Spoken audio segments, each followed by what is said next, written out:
So that's like 240.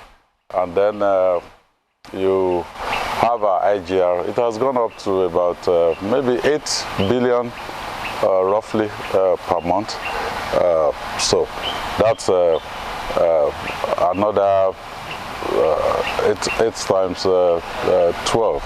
That's 96, almost 100, like you mentioned. Okay, so you add that together, that's almost 340, yeah? But you have receipts, you know, from other sources. You have investment also in the state, and then we in Oyo State, we try to de-emphasize, you know, going cap in hand on a monthly basis, you know, to go to Abuja and start talking about federal allocation and, you know, things like that. So for us, from the outset, we said, look, our infrastructure will focus on our economy. So if, for instance, a road doesn't make a sense economically, we're not going to construct it, because at this point, what we are trying to do is expand our economy. Under Omitutu 2.0, we said, look, expansion of our economy will go through agribusiness, also solid minerals, tourism, and infrastructure. You've been to the circular road. The idea was, look, this circular road, give it to a concessionaire. Let them raise the money, and then recover their money over maybe 25, 30 years. But we were looking for people, you know, concessionaire, we couldn't get out. We said, okay, we have to chest it. So the first phase, we put in the resources of the state. So in the course of the year, we spent close to $200 million on the first phase, the 32-kilometer stretch. It's, you've been there. It's almost completed now. We will commission it first quarter of 2026, and with that, if we get a concessionaire, we have capital receipts of almost $200 million, you know, which we can put in the budget. So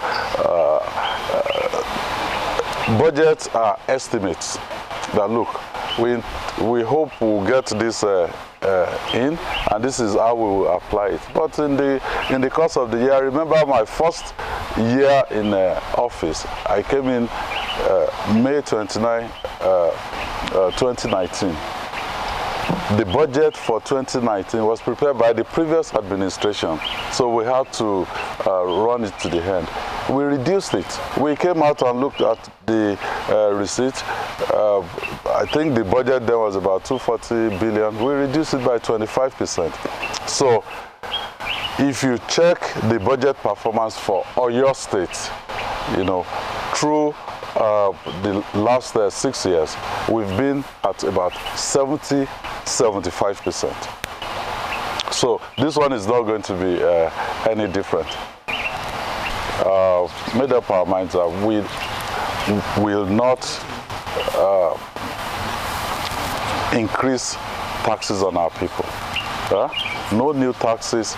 So in the past 6 plus years, you won't hear of any new taxes in Oyo State. But what we've done is we've brought in people, you know, into the tax net. It's a chicken and an egg type of situation. What do you do first? Do you, you know, tax the people first, or do you allow them, you know, create an enabling environment where they can expand production? When you expand production, and you know, you have a productive economy instead of a consumptive economy, then you are in a position to tax more and raise your IGR. So that is a less traveled road, but that is the road that we as government, we decided to take.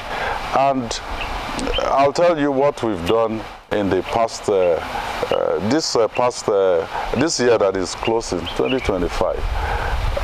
We looked at the landscape in Nigeria. We looked at schemes that other countries, other African countries, they've been able to take advantage of to expand their economy. And we found out that, look, let's take AGOA for instance, African Growth and Opportunity Act. What is the data for Nigeria?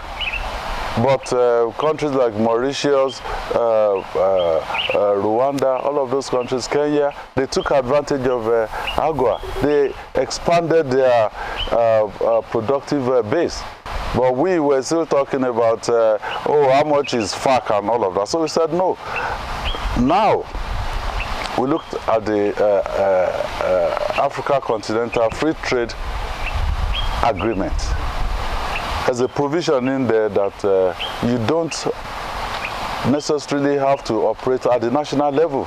The subnational, can also go out there, get their deal, get their own deals, and then fulfill it. So Oyo State, in this entire continent of Africa, Oyo State became the first subnational to sign the agreement as a party to.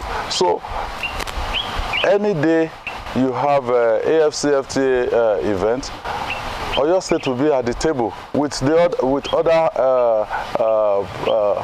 heads of government from other African countries. Why did we do that? We didn't want to wait for federal. We want to broaden our own productive base, and we want to be able to, under that protocol, expand our own economy and sell to other African countries.